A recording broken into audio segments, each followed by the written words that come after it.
Tic-tac de María Isabel en Semana. 7:55 de la mañana y suena el primer tic-tac de hoy miércoles 20 de octubre en Semana. Y suena por los lados de la justicia que aún pende sobre las cabezas de los exguerrilleros de las FARC.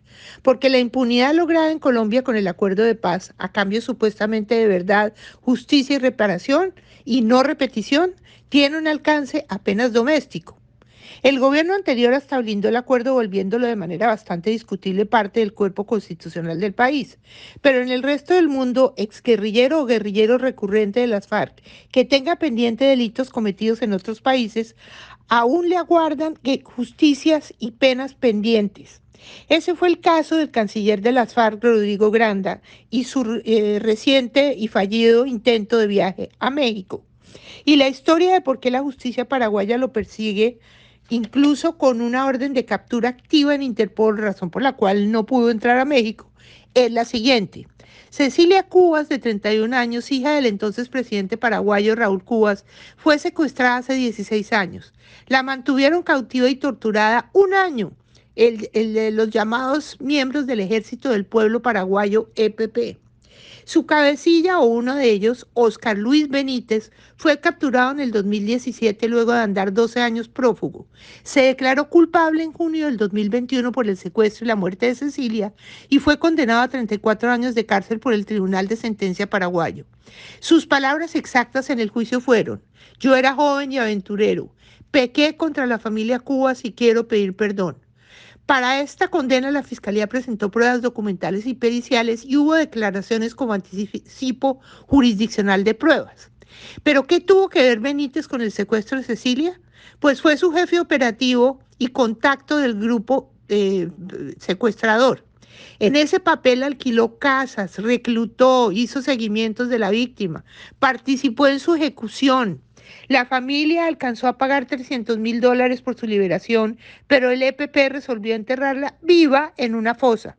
Su secuestro alcanzó a ser celebrado por los guerrilleros con un asado en la casa donde la mantuvieron cautiva. En medio de las pruebas recaudadas, supuestamente aparecen correos confirmados por la justicia paraguaya entre el señor Benítez y Rodrigo Granda, el canciller de las FARC, que sirvieron al primero como manual de operaciones, de asesoramiento, de instrucciones y hasta de supuestas visitas de Benítez a verse con Granda en Colombia. Y hubo menciones varias de Benítez en los computadores de Raúl Reyes, pero como desgraciadamente la Corte Suprema prohibió valer como prueba de alguna clase, de cualquier clase, esos computadores, pues nos quedamos sin saber bien qué decía de Benítez Raúl Reyes. Por eso Paraguay libró proceso que mantiene aún abierto contra Granda y viva su orden de captura. Pero según Granda, la forma como fue devuelto desde México se debió a una conspiración del gobierno colombiano contra la paz. Asegura Granda que esa orden de captura de Interpol estaba dormida y que ladinamente el gobierno colombiano la despertó.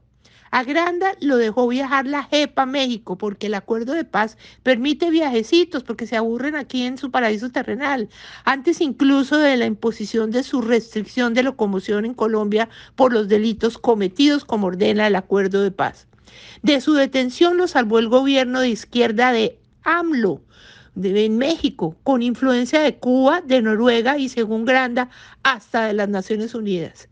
Él había sido advertido por la policía colombiana de que en su contra hay una circular roja de Interpol que está viva, por lo que con frecuencia Granda y otros se ven obligados a cambiar sus destinos internacionales haciendo escalas donde no corran peligro de que se las hagan efectivas.